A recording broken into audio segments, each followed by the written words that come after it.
Madeline in the DB5. Why would I betray you? We all have our secrets. Instantly, it's just an iconic shot. Just didn't get to yours yet. This time, the relationship between Bond and Madeline is much more developed. The story is more emotionally driven than it is action driven. Vesper Lind is buried in Matera, and Madeline has guided Bond there, and Madeline, I think, feels like he should forgive her. Trouble is, somebody's watching them. We are famed for having the best opening sequences for any franchise. For me, this sequence is one of the big sequences that makes you feel, okay, I'm in a James Bond movie. You've got many things that really make it appealing. First of all, you've got the beautiful location. Matera, Italy, which is one of the oldest cities in the world. Then throw into the equation the car, the fantastic, legendary DB5. It gets people's juices going because of the gadgets it has, and we use them all.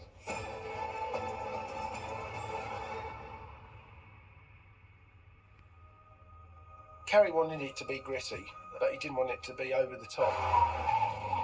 So when we originally scouted it and Carrie basically signed off, loved the city, it fit story-wise for us as well. Then we had to go about how we're going to break it down, how we're going to achieve a high-speed chase.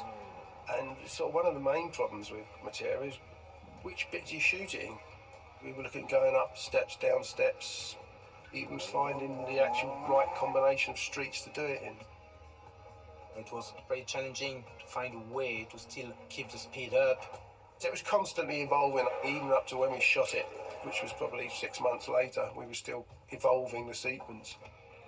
Is it the way you're going to film it? Is it just the stunt itself? Is it the way we want to have the actor doing it all the time? And then how we're going to do that to make it safe? Action! Olivier Schneider had long conversations about the fighting style to make it fit the character. There's a brutal simplicity to it now that's just come with age. And all the time you try to put the line as far as you can because you don't want the audience to be disappointed. The action comes out of a fight or die situation. I think therefore the action itself becomes more exciting because you actually care about the characters.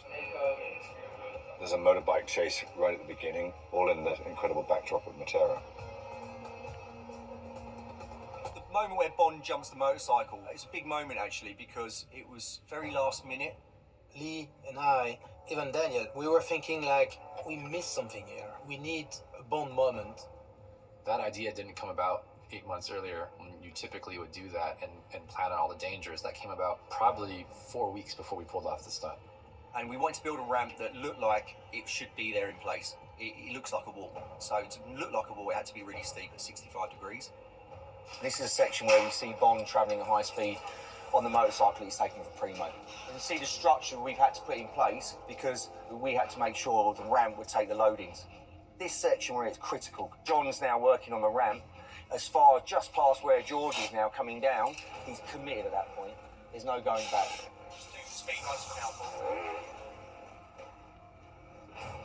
Right, yeah, really good. I think just with the drive you've got coming in, just do 2, 3 more, and then you're ready to go. Stunt rider Paul Edmondson, who doubled Bond, one of the best riders in the world, 4 times world champion. Technically, no problem whatsoever. But then come the day of actual rehearsals and when you actually get to the bottom of the ramp, both of us were having a little look at each other. Okay, let's do it. We both knew that you had to hit it at a certain speed. So it was full commitment. Because when you're jumping a motorcycle up a ramp that steep and covering 35, 40 feet, but you're going up almost vertically, you become almost like a sail. You're not going forward through the air, you're going up, and so the wind can catch you. And unfortunately, the day of shooting was going the wrong direction. So it was blowing off to the area where we were going to land.